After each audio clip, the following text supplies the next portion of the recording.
Hə, davam eləyək yenə. İkinci mətndəydik. Deyin suallarınızı. İkinci mətndə 11.1, 11.2, 11.3. daha hamısı denəndə 11.1. Biri sənəd.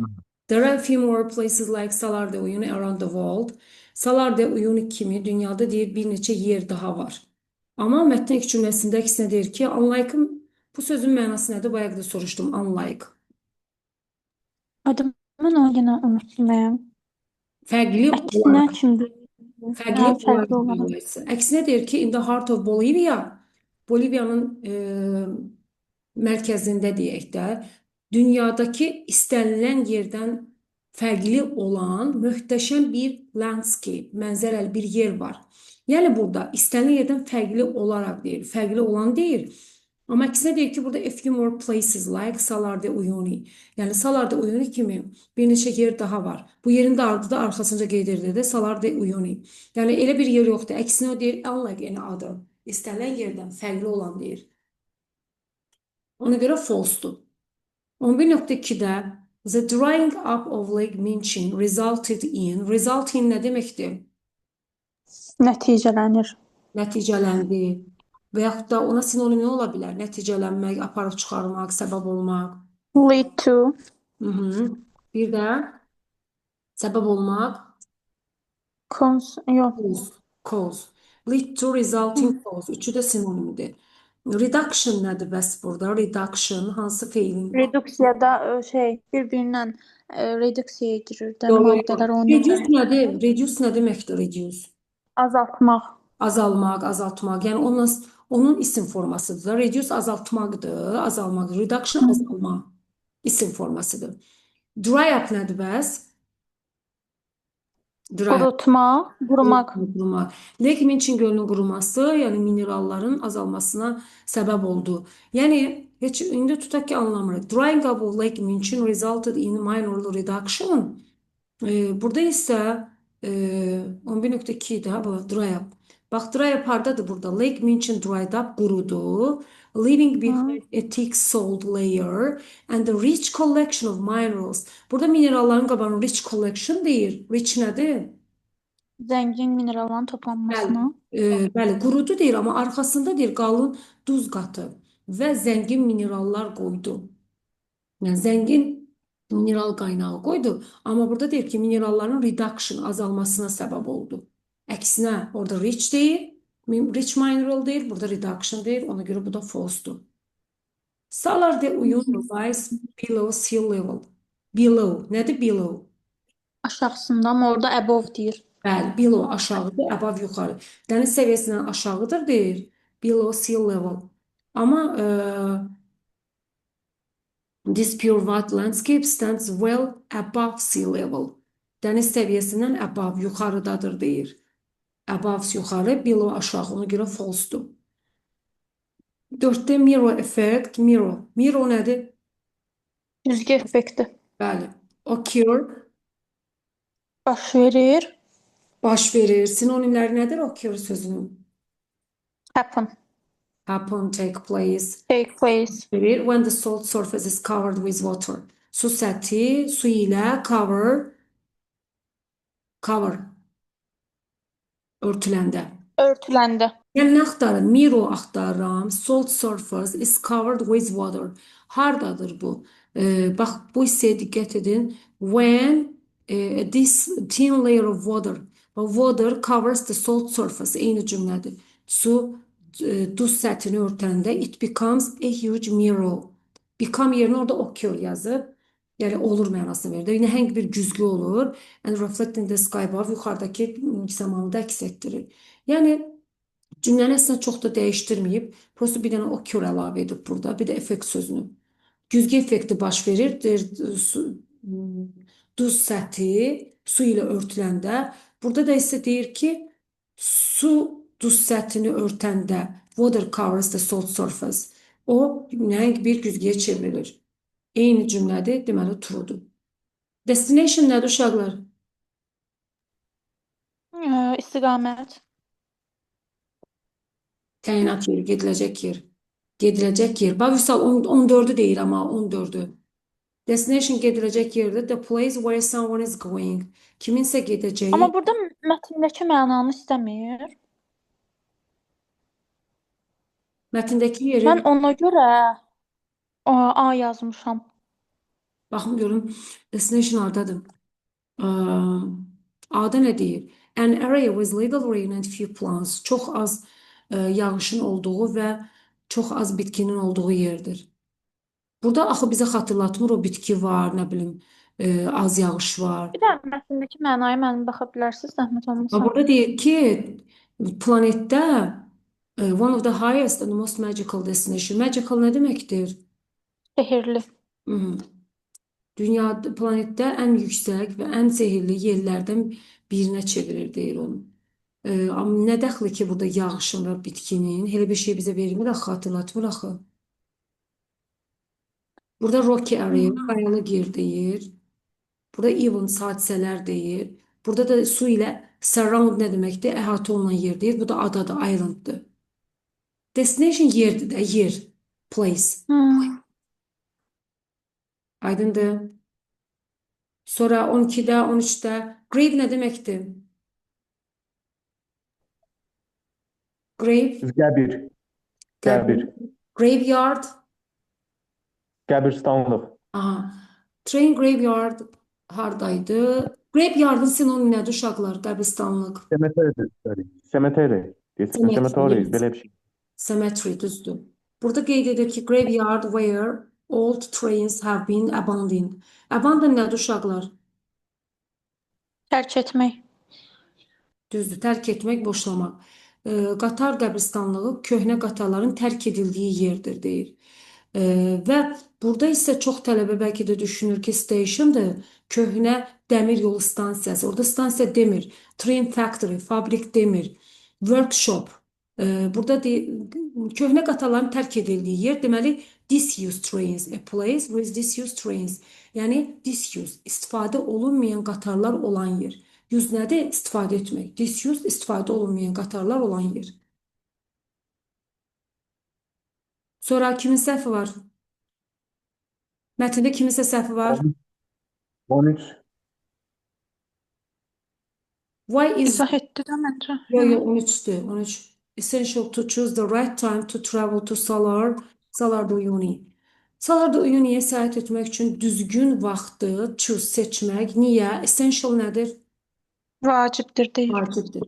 Nə axtarırıq? The right time to travel to Solar de Uyuni. Sonlardaydı. Bax, timing is crucial deyir. Burada crucial nə deməkdir? O da elə vacib. Vacibdir. Timing nə deməkdir? Zamanlama. Zamanlama. Ona görə də deyir, zamanlama vacibdir. Bizdə də onu necə deyib? The right time to travel. To choose the right time. Düzgün vaxtı seçmək, yəni timing, zamanlama deməkdir. Essential da orada crucial əvəzidir. Niyə vacibdir? Əgər so deyirsə, deməli, əvvəli oxuyuruq da. Bu cümləni oxuyuruq, görək niyə. During the rainy season, yağışlı fəsildə, the salt lands, duz yerləri can become unreachable due to flooding. Due to səbəbilə. Flood nə deməkdir? Daşqın sel. Daşqın səbəbilə unreachable. Unreachable yəni Əl çatmaz da. Reach. Bəli, əl Əldə çatmaz edilə ola biləndir. əl çatmaz ola bilər. Okay.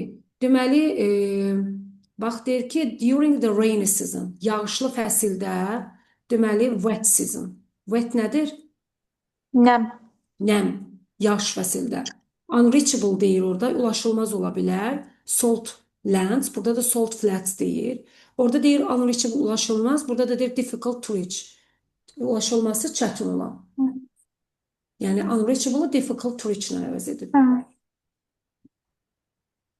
Sözləri uyğunlaşdırır.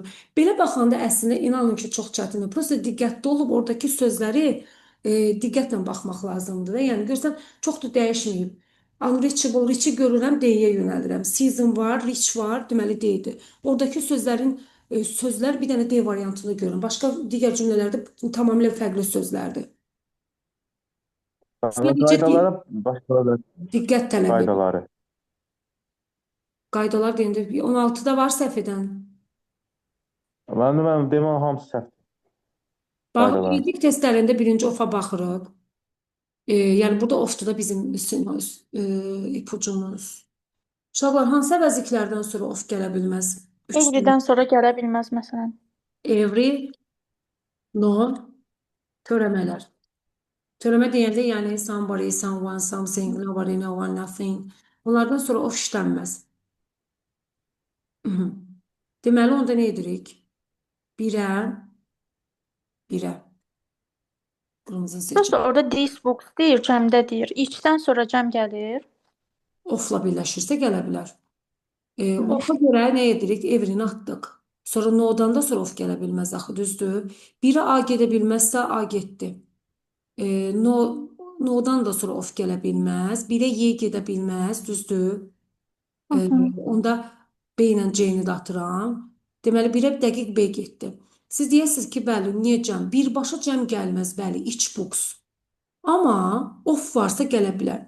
Ümumiyyətlə, yadda saxlayın ki, əvəzliklə isim hamısı yanaşı durur. Each book, every book, either book, neither book, some books, many books. Some the books deyə bilərəm, some the books. Deyə Yox. bilərəm, düzdür. Əgər əvəzliklə isim arasına gördünüz ki, ziyarətlə giribsə, orada diqqət edin, onları mütləq of birləşdirməlidir. Some of the books, many of the books, each of the books. Mütləq of birləşdirməlidir. Z artiklını ofsuz birləşə bilən sadəcə all-la was-dur. All və was-dan sonra Z artiklı varsa ya da başqa bir təyin edici my books, your books varsa of ola da bilər, olmaya da bilər. Həm all my sisters deyə bilərəm, həm də all of my sisters. Was the man, was of the man. Hər iki halda doğrudur. Belə, indi baxırıq sonra nəyə? Burada xəbər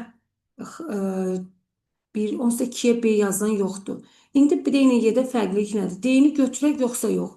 D niyə olmaz? Əslində, sonra biz xəbərə baxırıq ki, həv cəmdədir. Onun da xəbəri cəmdir, samın da xəbəri cəmdir. Bəs niyə samı seçə bilmirik? Çünki bayaq nə dedim? Görürsünüz, Z artiklı var. Əgər isimlə əvəzlik arasına artikel, başqa bir təyin edici giribsə, onda onları mütləq nə birləşdirməlidir? Of birləşdirməlidir. Of. Yəni burada some of olsaydı doğru olardı. Amma Z-yə ofsuz birləşə bilən sadəcə hansı da dedik? Onunla bozdur. Deməli, cavab onda sadəcə D-dir. Belə. Yəni, əvəzlik testlərində bir ofa baxın, bir ismə baxın. Məsələn, nöqtələrdən sonra birbaşa isim gəlsəydi, isimlə işlənməyənlər hansılar idi, uşaqlar? 4 dənə əvəzlikdən sonra isim gəlməz. All, ay, all nə dayalaq? Others, none, else, bir də ki, törəmələrdən sonra isim gəlməz. Bunlardan sonra isim gəlmir. Sonra ofa baxırıq. Bir də ki, xəbərin tək və cəminə. Xəbəri tək olanlar. Hansılardır xəbəri tək olanlar? Each, every, either, neither, another. Bir də törəmələrdən sonra törəmələrin xəbəri tək olmalıdır. Xəbəri cəm olanlar hansıdır? All, both, some, others kökündə S olan. Bir də yalnız cəm isimlərlə işlənən kəmiyyətlərimiz many, a few, few, several, was. Bunlar xəbəri cəmdir. Belə, bunlara diqqət yetiririk. 17-ni səhv edən var. 17-də hər dəfə deyirəm. Burada bizim ipucumuz nədir? Bağlayıcıdır da. Before, after, when, while, till, until, after, before, since, by the time. Bağlayıcı görəndə hara baxırıq? Sonraya. Bağlayıcılardan sonra hansı zamanlar atırdıq uşaqlar? Hansı zamanlar atırdıq? Bu da cümlədə bağlayıcıları görəndə sonraya baxdıq. Deməli, gələcək, bir də have, has, participle to. Bəli, have, has, had, participle to. Gələcək və bitmiş zaman formaları olmaz. Bunları direkt atırıq. Deməli, onda before'dan sonra had retired, had atdıq, will retire, will atdıq. Sonra zaman uzlaşmasına baxırıq. Bir tərəf has indikidirsə, digər tərəf keçmiş olmaz. Keçmiş yalnız keçmişlə uzlaşır. Has indiki zamandır, retired keçmişdir. Has indiki zamandır, retired keçmişdir. Deməli, cavab qaldı Y variantı. 18-ə baxa bilərik. Bir də ki, Mən ora A yazmışam. yenə cavab arasına qalsaq şeyi seçin. Mübtədə xəbər uzlaşmasına da baxın. 18-də bax, Virgül qoyub yanında versəydi sualı, bu tək question'dır. Onda bura təsdiqdirsə, bura inkar olmalıdır. İnkardısa, bura təsdiq. Amma burada fikir verin, nöqtə qoyub alt-alta verib sualı. Əgər nöqtə qoyub sual verirsə, onda təzad olmur. Nöqtə qoyub görürsüz altda verir. Bu dialoq sual adlanır. Bura təsdiqdirsə, burada təsdiq. İnkardırsa, burada inkar olur. Ona görə cümlə təsdiqdir deyə inkarları atdıq. Sonra istər vergül qoyub sual versin, istər nöqtə qoyub sual versin. Xəbər hansı zamandırsa, digər tərəfdə də o zamanın köməkçi feili olmalıdır. İndi xəbəri elə bir feil qoyub ki, dəyişməyən feildir. Spread, spread, spread. Put, put, put. Let, let, let. Cost, cost, cost. Bu dəyişməyən feillərin indiki və ya keçmiş olduğunu necə fərqləndirirdik? Sonunda, Sonuna S artırırsa bəli, indikidir. bəli. Çünki feil mübtəda təkdədir. Feilin mübtəda təkdirsə, indiki zaman olsaydı sonra S qoyardıq. S varsa indikidir, yoxdursa keçmişdir. Keçmiş zamanın köməkçi feili düzdür. Həm də bir dənə məntiqimiz Aha. oldu da. Burada does olması üçün onda burada spreads olmalıydı, düzdürmü? Nə zaman cümləyə does'dan sual veririk? Feilin sonunda S varsa, amma S yoxdur axı. Does'ları atdıq, qaldı nə? Yerdə did. Bir də ki, mübtədaya da diqqət edin. Mübtəda həmişə apostrofdan sonraki isim sayılır. Feim atsan, cansız tək isimdir. Mübtəda hansı şəxsdirsə, ikinci tərəfdə də onu əvəz edən şəxs əvəzliyi olmalıdır. Cansız tək ismin şəxs əvəzliyi itdir. Aydındır. Aha, bir də 20-yə də baxaq. Enlarge, expand. İkisi də nə idi bayaq dedik? Enlarge, Genişləndirmək. extend, stretch, düzdür, genişləndirmək, broaden, widen. Yəni belə tiplərdə məntiqlə düşünək də elə bir söz seçimi. İkisi də eyni mənalı söz olmalıdır. Sinonimləri seçirik. Amma retain ilə ruin fərqli sözlərdir. Retain nə deməkdir? 1000 dəfə demişik. Bu qəbullar başlayan retain 1000 dəfə. Retain, maintain, sonra sinonimi bir də preserve, conserve. Nə deməkdir bunlar? Qoruyub saxlamaq. Bəli, qoruyub saxlamaq. Amma ruin nədir? Dağıtmaq. Dağıtmaq. Sinonimləri nə idi onun? Destroy. Destroy, ruin, Spoil. disrupt, collapse, çökmək. Belə, yəni bunlar fərqlidir. Deməli, 1-2-dir. The road was about 10 meters in width. Width nə deməkdir? Eyni deyir 10 metrə böyüyüb. 10 Genişlik. metrə. Hə. Genişliyindədir. Wide genişdir, width onun isim formasıdır, genişlik. İndi onun genişliyi 15 metrdir. Deməli, yol genişləndirilib də 10 metrdən 15 metrə qədər genişləndirilib. Başa düşdünüz? Bəli. Belə. İnşallah sabah Aha. bu dəqiqə atıram qəbulu da, sözləri də gecə ərzində yazın. Sabah axşam saat 7-də dərsimiz olacaq. 7-yə qədər. Ya. Oldu. Oldu. Sağ olun, gecəniz xeyir.